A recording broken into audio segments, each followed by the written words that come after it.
Hiya my lovelies, and welcome back to my channel. If this is your first time here, my name is Amy and I'm a cruelty-free makeup enthusiast and blogger. Today we're going to be doing a good old-fashioned favorites and fails for the month of November 2020. Oh, here's a little kitty. Should we just start off with my favorite thing? Miss Dahlia, come here. Say hi to everyone. Say hi. I know, everyone meet Dahlia. I know she's a little wiggly right now. Hi, sweetheart. She's a baby. She's 3 pounds. We recently rescued her, and she's just been a delight. She is a little tortoiseshell kitty. She has, can I show them your paws? Can I show them your paws? She has different colored paws. So she's got the white ones in the back, and then she's got this little cream colored one here, and the little black one right here. But she is just the sweetest little girl, right? Mama loves you. Oh, hi. Hi. You're a baby. Oh, this is the best. Oh, hi. Okay, so let me put her back down because she's starting to wiggle again. I can't believe that it is December. I don't know where the year went, but at the same time, I'm really happy it went by so quickly because I'm done with this year. I'm looking forward to 2021. Good vibes ahead. So let's just get started on some favorites. Let's start this off with a really positive note.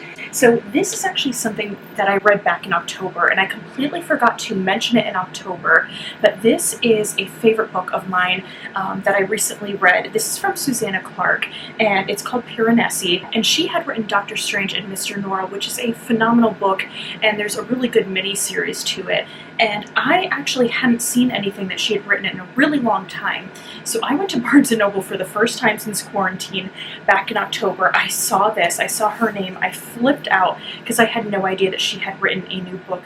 This is so good. It's super short. I think it's under 300 pages, but basically it's just this really magical, fantastical place where this character Piranesi lives, and it's full of statues, and there's like an ocean there, but it's all within a house, almost like a giant library or house. So I highly recommend this read. It's really quick, really good, and she is a fantastic writer, and I hope that she comes out with more soon because I just cannot read enough stuff from her. I think she is so talented, and there's just this edge of magical realism that she brings to her writing that I really appreciate. So if you're someone who really likes Erin Morgenstern, who I really love, she wrote The Night Circus, which is probably one of my top 10 favorite books ever. She's kind of in the same vein as Susanna Clarke, so highly recommend this. I have 3 mascaras to talk about because I finally bit the bullet with opening some mascaras that had been sitting in my Alex drawers. So we had the Beauty Crop Fabulous Flocking Lashes, the CoverGirl Full Lash Bloom by LashBlast, and also the Buxom Blackest Black. I think this is just their mascara. I have to say I'm disappointed in all 3 of these mascaras. I know what I like. I have my favorites.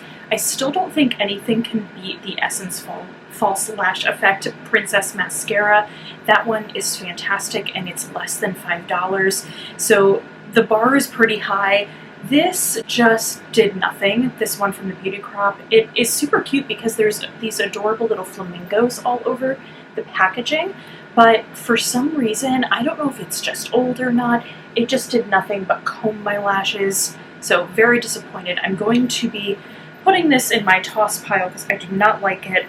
This LashBlast mascara was okay, but I found that it irritated my lashes very much, so didn't really care for it. I know that they recently came out with a cleaner formula, which I have picked up, so I'm going to review that one. Maybe it'll be less irritating for my eyes. My friend Allison said she tried it and she said it irritated her, so we will see how that goes as well.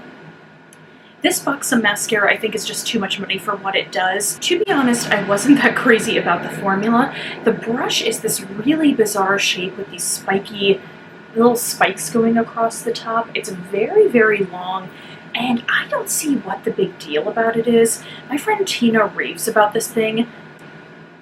I don't think it's worth it. I think you can get better with cheaper mascaras. So I don't understand why it's like over $23. I don't know. I don't like it. So all 3 of those are fails. Shall we talk about some more fails? And then the rest is pretty much all positive.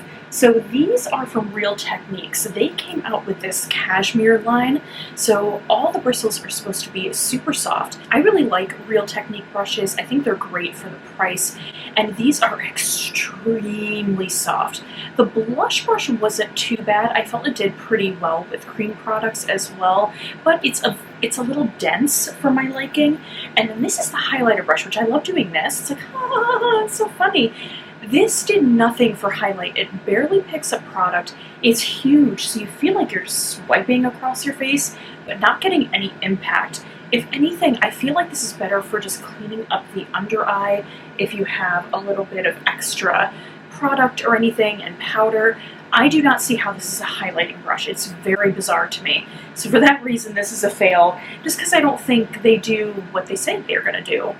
I don't hate them, but they're not worth it. So that is that. I'll probably pass those brushes on to a friend. I finally got my hands on the Lunar Beauty lip glosses, and I've been trying them out for the past month. The formulas are so comfortable, and the doe foot is extremely comfortable too. I like when something is not rough across my lips, but I don't want the formula to be sticky. So this is what these look like right here. They're great, more neutral tone. So I have this one, Celine, which is the famous shade. I have this over my Feral liquid lipstick, so this is quite beautiful. And then I also have Starlight and Moon. These are stunning. The components are just a work of art. I think they are beautiful. So happy to finally have these. I'm wearing them constantly. Super comfortable. Manny, you just knocked it out of the park with this formula. Let's talk about some complexion products. I have two things from Exa here. This is the Jumpstart Smoothing Primer, and this is the High Fidelity Semi-Satin Foundation in the shade James. I'm actually wearing both of these today. I think these are fantastic. If you want a dupe for the Professional from Benefit, I think this is really quite nice and it's very cooling.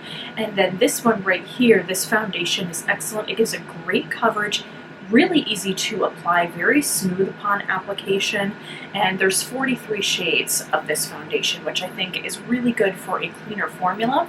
A lot of clean brands, my biggest issue with them is that they don't have enough range and diversity in their complexion products. So this was really great. I cannot say enough good things about this. I love the glass bottles, love that they have pumps, and that they're recyclable too. So these are excellent. Let me talk about eye pencils, because I never talk about these on my channel. These are awesome. I've always liked NYX eye pencils. They're probably my favorite on the market, and they came out with these new brighter shades. These are the Epic Wear liner sticks, and they have such really beautiful, unique shades. I started off with these two. I recently just bought this mauve one. I haven't even opened yet, but these two I've used a bunch. I'm wearing this chartreuse one right here, which I love a good chartreuse. And then this one is, I believe, Turquoise Storm, yes. So let me just show you how easily those kind of just wet right on. There we go. Aren't those beautiful? So if you're very sensitive, I think these are great. I just think these are fun. They come in really unique, colorful shades, very creamy and easy to apply. So I like these. I would be interested in getting more of them. And, you know, kudos to NYX for coming out with this bomb formula. I have a hair product to talk about really quick. This is the Detox Dry Shampoo from Drybar. This is still my favorite dry shampoo, but they came out with the holiday edition. This is the Berries and Bubbly. It smells so good. And it just smells like Christmas and holidays. And it's so festive looking. So I think it's super cute. It's just something I want to mention. This is a really great formula as well. I had to really restrain myself during this video and not show all the palettes that I have tried out and what I like and don't like and things that fall in the middle, because I will be doing a micro review and ranking video of recent palettes that I have tried out. So I did one about a month or so ago. It was quite successful, so I'm going to do it again. So two of them are from the Colourpop Dark Blooms collection. This one is Baroque, and again, Cogsworth going, if it's not Baroque, then do not fix it.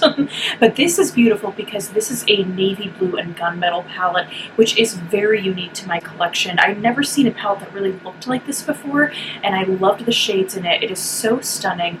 I also love the packaging because there's little pansies on them, and pansies, for some reason, always make me think of those little singing flowers in Alice in Wonderland. So I thought that was cute too. But really love the shades in this. Love the cool tones. Love that cool tones are having a moment right now. Do you want to wear makeup too, Dahlia? She's just laying down in my lap right now. So we also have from the Dark Blooms collection, this is the Ornate one. So this is kind of the reddish, orangey, much more warm toned palette, and I did use this a lot. I think I may have used this even more than Baroque. I did a lot of looks with this. Having blue eyes, I feel like these shades complement my eyes very much, and they're just really, really beautiful shades.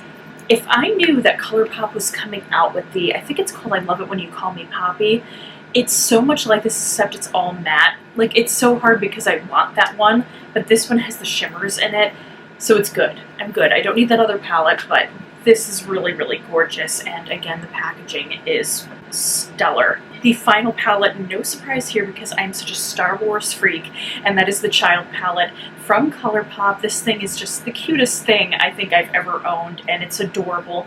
The shades are really gorgeous. There's a balance of mint and different greens and some browns, and I have, just like a Tatooine, actually in my transition right now, Float Your Crib in my crease. I did a cut crease, and then I put Sipping Soup on the lid, and it's just so easy to work with. I love the tones of it. I love that it has some depth to it as well, and there's just some really unique, really pretty shades. So that is that. If we're talking about a fail, just in general about stuff, can we talk about what a fail the Grammy nominations are? Oh my god, I'm angry that Fiona Apple was not nominated for her album, which is spectacular. Go listen to it on Spotify. She is a musical, lyrical genius. And then also I'm really upset that The Weeknd wasn't nominated as well, because if you've listened to After Hours, that album is a masterpiece, and the live performances that he's been doing, which you can watch on YouTube, are beyond anything I've ever seen. We're not having concerts and live performances with audiences anymore, so the fact that you can do a live performance and then do all these really creative stuff that's very memorable is what he's doing, and I think he's such an amazing artist. So that's my little thing right there. So for a song that I really love though this month, I have to say Midnight Sky from Miley Cyrus is so good. I love how 80s kind of blondie rock, that genre and the direction she's going in is fantastic. I love that song. I love when she goes, ooh, you know it's true, and it kind of reminds me of Stevie Nicks with White Winged Dove, when she goes, ooh, baby, ooh, ooh. Anyway, I love that song. I would play both the songs, but then I would get dinged, and I don't want that to happen. So that is it for me today, my friends. Thank you so much for watching. What were your favorites and fails for the month? If you made it this far, remember to comment down a little peach emoji down in the comments below, because you are sweet as a peach. And until next time, remember to stay compassionate and chic. Bye!